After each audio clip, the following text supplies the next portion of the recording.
Di video kali ini saya akan menjelaskan tentang neraca produksi. Sebelumnya saya sudah membahas tentang output, di mana output itu dihitung dengan cara mengalihkan produksi dengan harga. Maka di video kali ini saya akan menjelaskan tentang item neraca produksi yang lainnya, yaitu konsumsi antara dan nilai tambah bruto. Kita masuk ke konsumsi antara dulu. Di sini konsumsi antara itu terdiri dari barang dan jasa yang dikonsumsi sebagai input dalam proses produksi. Barang dan jasa tersebut itu habis pakai dalam proses produksi, kemudian dia menghasilkan barang atau jasa lain. Nah, untuk konsumsi antara dalam neraca produksi, dia berada pada sisi sebelah kiri. Kemudian ini digunakan untuk menghitung nilai tambah bruto. Di sini untuk mendapatkan nilai tambah brutonya itu adalah dengan mengurangkan output dan konsumsi antaranya. Nah, neraca produksi ini dirancang untuk menunjukkan nilai tambah sebagai salah satu item penyeimbang dalam SNA. Konsekuensinya, neraca produksi tidak mencakup semua transaksi yang terkait proses produksi, tetapi hanya produksi yang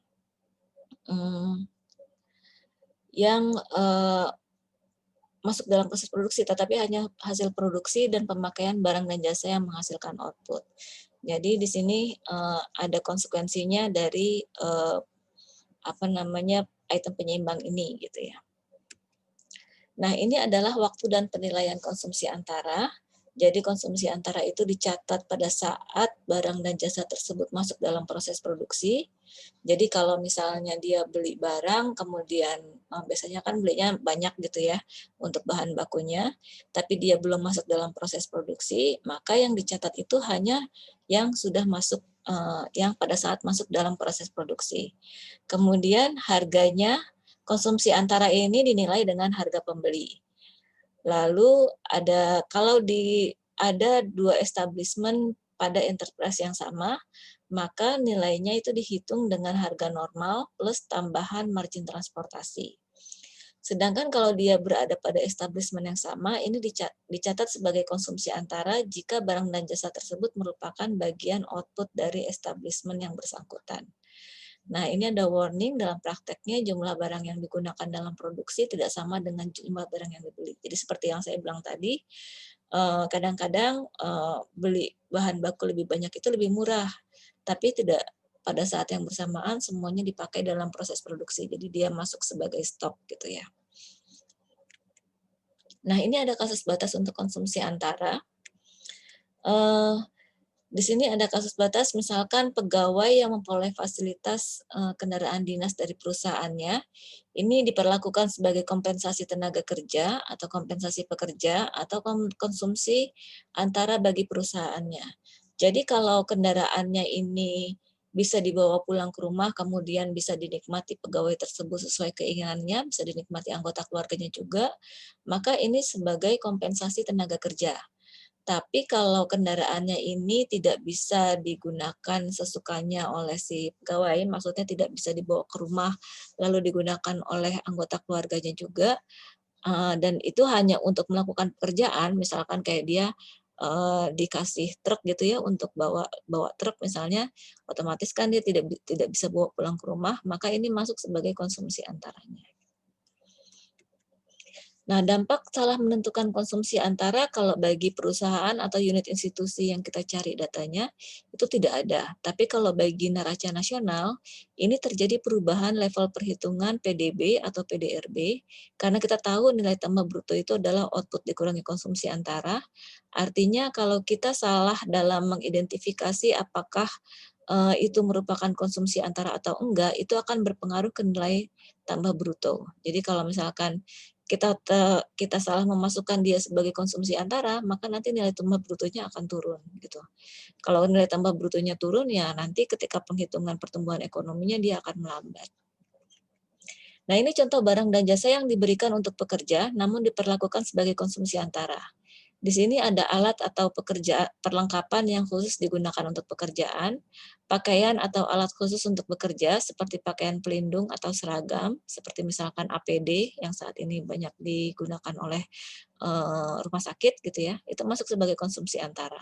Jasa akomodasi di tempat kerja tetapi tidak dapat digunakan oleh rumah tangga pekerja seperti barak, pondok, asrama ini juga tidak juga masuk sebagai konsumsi antara. Lalu makanan dan minuman khusus untuk pekerja atau makanan dan minuman yang diberikan pada pekerja sebagai pelayanan pada saat bertugas, ini masuk sebagai konsumsi antara. Jadi kalau ada pekerja yang mendapatkan catering dari perusahaannya, itu masuk sebagai konsumsi antaranya si perusahaan. Jasa transportasi hotel termasuk tunjangan makan yang disediakan bagi pekerja yang melakukan perjalanan dinas. Jadi kalau misalkan ada pegawai yang melakukan perjalanan dinas, dia mendapatkan fasilitas hotel dan transportasi, dibelikan tiketnya, maka hotel dan transportasinya itu bukan sebagai pengeluarannya si pekerja, tapi pengeluarannya perusahaan, dan dia diperlakukan sebagai konsumsi antara. Mengubah fasilitas kamar mandi, shower, bak mandi, dan lain-lain yang diwajibkan karena sifat pekerjaan, ini juga merupakan konsumsi antara. Lalu fasilitas pertolongan pertama, pemeriksaan medis, MCU, dan cek kesehatan lain yang diperlukan karena sifat pekerjaan, ini masuk sebagai konsumsi antara. Karena biasanya perusahaan itu kalau untuk pekerjanya dia melakukan MCU setiap tahun bagi pegawainya, maka biaya untuk melakukan MCU itu menjadi konsumsi antaranya si perusahaan. Ini konsumsi antara versus konsumsi akhir. Jadi ini kasus batas kalau untuk apakah dia masuk sebagai konsumsi antara dan konsumsi akhir. Nah, konsumsi ini merupakan aktivitas unit institusi yang menggunakan barang dan jasa, tapi ada dua jenis perbedaan. Kalau konsumsi antara itu masuk dalam suatu proses produksi, tapi kalau konsumsi akhir itu digunakan untuk memenuhi kebutuhan dan keinginan hidup mereka. Jadi kalau dia tidak masuk dalam proses produksi, berarti itu konsumsi akhir. Tapi kalau masuk dalam proses produksi, itu adalah konsumsi antara. Terutama untuk barang-barang kayak BBM sama listrik seperti ini. Nah, ini konsumsi antara versus PMTB, kapan dia jadi konsumsi antara, kapan dia jadi PMTB. Misalkan di sini kalau jenis peralatan kecil, jenis barangnya peralatan kecil, kalau dia bernilai kecil, maka dia masuk sebagai konsumsi antara. Tapi di sini bukan alat utama, jadi bernilai kecil bukan alat utama. Tapi bernilai signifikan terhadap output dan alat utama, misalkan di sini gunting bagi tukang cukur, itu masuk sebagai PMTB, gitu ya.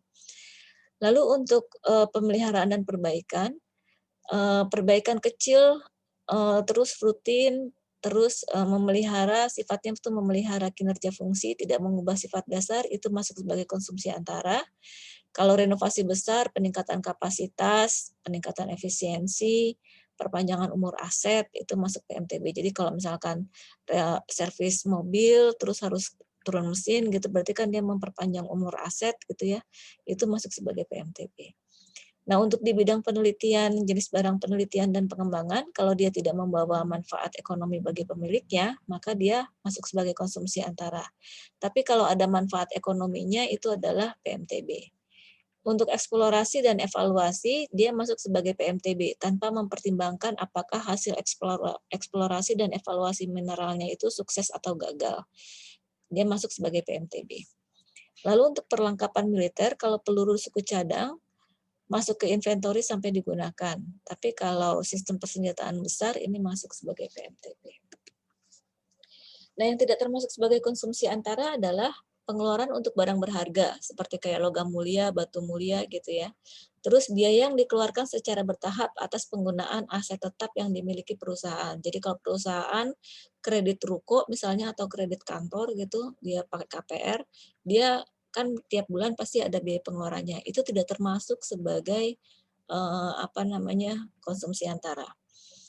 Lalu pengeluaran pemerintah atau LNPRT merupakan pengeluaran konsumsi akhir pemerintah. Jadi kalau dia merupakan pengeluaran konsumsi akhir pemerintah, dia tidak masuk sebagai konsumsi antara. Nah, konsumsi antara ini termasuk pembayaran sewa atas penggunaan aset tetap dengan cara sewa guna. Jadi kalau dia sewa ruko, sewa mesin, sewa tenda gitu misalnya, itu masuk sebagai konsumsi antara. Fee, komisi, royalti yang dibayarkan di bawah aturan lisensi itu juga masuk sebagai konsumsi antara. Jadi kalau misalkan dia perusahaan radio gitu ya, terus kemudian dia harus bayar royalti lagu gitu, itu masuk sebagai konsumsi antara.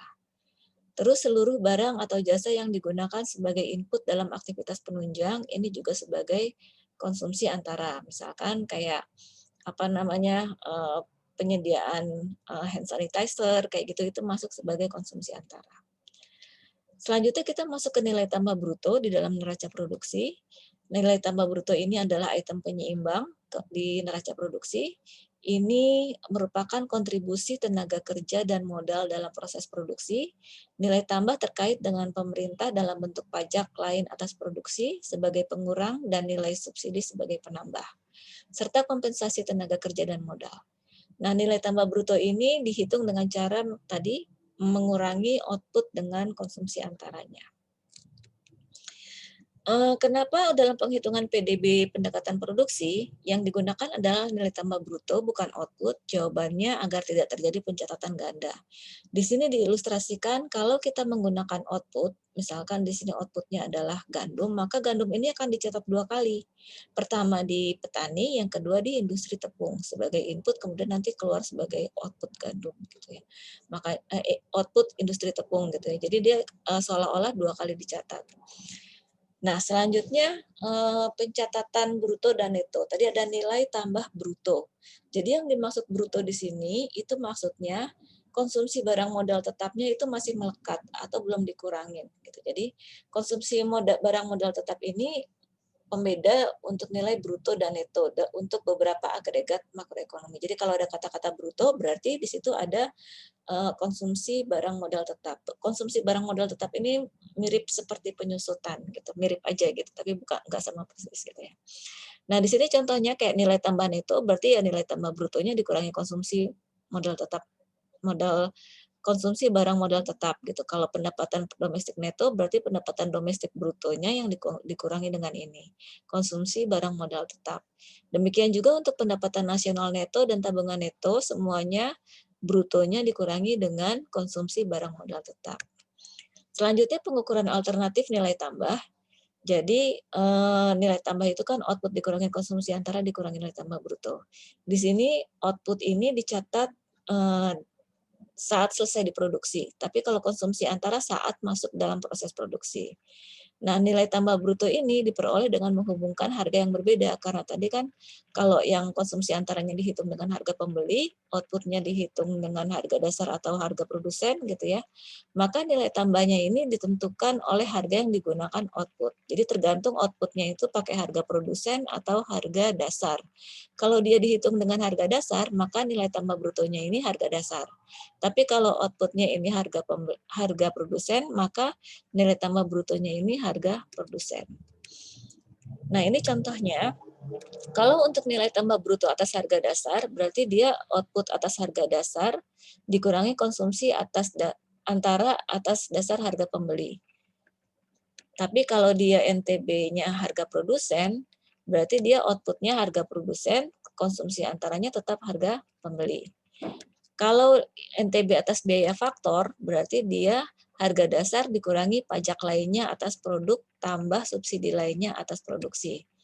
Ini bukan merupakan ukuran yang tepat untuk nilai tambah, tapi ini merupakan ukuran pendapatan. Nah, NTB atas biaya faktor ini bukan konsep yang digunakan secara eksplisit di dalam SNA. Artinya ini jarang digunakan gitu ya. Jarang dipublikasikan juga. Nah, ini adalah PDB yang dihitung dengan 3 pendekatan. Ada pendekatan produksi, pendekatan pengeluaran, dan pendekatan pendapatan. Pendekatan produksi kita hitung dengan cara menjumlahkan semua nilai tambah bruto untuk setiap kategori. Jadi masing-masing kategori kita cari nilai tambah brutonya, kemudian kita jumlahkan.